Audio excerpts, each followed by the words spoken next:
បាទជំរាបសួរពុកម៉ែបងប្អូនទាំងអស់ក៏ដូចជាសិស្សានុសិស្សដែលកំពុងតែរៀននៅថ្នាក់ទី9ទាំងអស់ថ្ងៃនេះខ្ញុំលើកយករំហាត់គំរូចំនួន2ដែលតកតងទៅនឹងផលគុណនៃកន្សំបច្ចេកនិតលំហាត់គំរូនៅក្នុងសិភៅពុំគឺមានចំនួន4ប៉ុន្តែខ្ញុំសូមលើកយកពីសិនដើម្បីមកបញ្យល់បកស្រាយជូនបងប្អូនលំហាត់គំរូ2គឺ A និង B ក្នុងកន្សំ A គេឲ្យការបូក4គុណនឹងការការ៉េដក4ការបូក1មានន័យថាការបូក4គឺតាការការ៉េដក4ការបូក1ដូចខ្ញុំធ្លាប់បញ្យល់ពីឧទាហរណ៍នៃកន្សោម S រួចមកហើយការគឺជាតួទី1នៃកន្សោមទី1ការត្រូវគុណចូលគ្រប់តួទាំងអស់នៃកន្សោមទី2មានន័យថាការត្រូវយកគុណនឹងការការ៉េការនេះស្វ័យគុណ1ចំណែកការនេះស្វ័យគុណ2បើយើងគុណបញ្ចូលគ្នាគឺរក្សាការនៅដដែលចំណែកឯស្វ័យគុណ1បូកនឹងស្វ័យគុណ2នេះគឺស្មើនឹង3ការដដែលគុណនឹងដក4ការនេះមានមេគុណ1គុណនឹងដក4គឺស្មើនឹងដក4ដដែលចំណែកឯការគុណនឹងការនេះគឺស្មើនឹងការការ៉េការដដែលគុណនឹងបូក1ការគុណនឹង1ស្មើនឹងការចំណែកឯបូក4ឬក៏4គុណនឹងការការ៉េស្មើនឹង4ការការ៉េចំណែក4ដដែលគុណនឹងដក4ការគឺស្មើនឹងដក16ការមានន័យថា4គុណនឹងដក4គឺស្មើនឹងដក16ចំណែកឯការគឺរក្សានៅដដែល4គុណនឹងបូក1គឺស្មើនឹងបូក4មកដល់ដំណាក់កាលនេះយើងត្រូវសម្លឹងមើលថាតើតួណាខ្លះដែលអាចសម្រួលគ្នាបានការស្វ័យគុណ3គឺមានតែមួយតួដូច្នេះយើងរក្សាវានៅដល់ដែល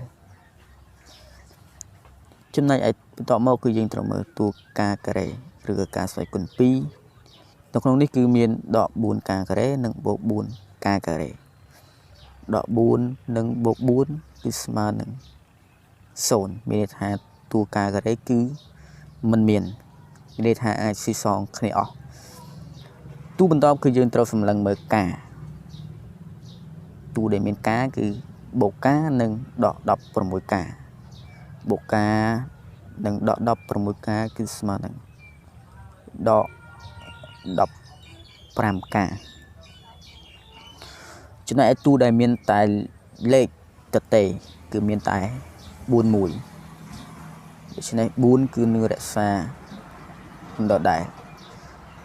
សរុបមកកន្សោម A គឺស្មើនឹងការគីបដក15ការបូក4គឺជាចម្លើយចុងក្រោយចំណែកកន្សោម B គេឲ្យ B ស្មើនឹង A ដក2កតា A ការ៉េដក 3A បូក2ខ្ញុំភ្លេចបញ្ជាក់បើសិនជាកន្សោម B នេះចូលទៅក្នុងរូបមន្តណាមួយនៅក្នុងរូបមន្តទាំង5ដែលខ្ញុំបានបង្ហាញពីខាងដើមគឺយើងអាចសរសេរជាទម្រង់រូបមន្តនោះបានប៉ុន្តែនៅពេលនេះ B គឺមិនមានចូលនៅក្នុងរូបមន្តណាមួយនៅក្នុងចំណោមរូបមន្តទាំង5នោះទេហើយដូច្នេះហើយគឺយើងត្រូវគុណចូលធម្មតាដោយកន្សោម A ដែរ A ត្រូវគុណចូលនឹង A ការ៉េគឺស្មើនឹងអាគីប A ដដែលគុណចូលនឹងដក 3A គឺស្មើនឹងដក 3A ការ៉េ A គុណនឹងដកបូក2គឺស្មើនឹងបូក 2A ចំណែកដក2គុណចូលនឹង A ការ៉េគឺស្មើនឹងដក 2A ការ៉េដក2គុណចូលនឹងដក 3A ដកគុណនឹងដកគឺស្មើនឹងបូក2គុណនឹង3គឺស្មើនឹង 6ចំណែក a គឺរក្សាទុកនៅដដែលដក2ដដែលគុណចូលនឹងបូក2ដកគុណនឹងបូកនេះគឺស្មើនឹងដកចំណែកឯ2គុណនឹង2គឺស្មើនឹង4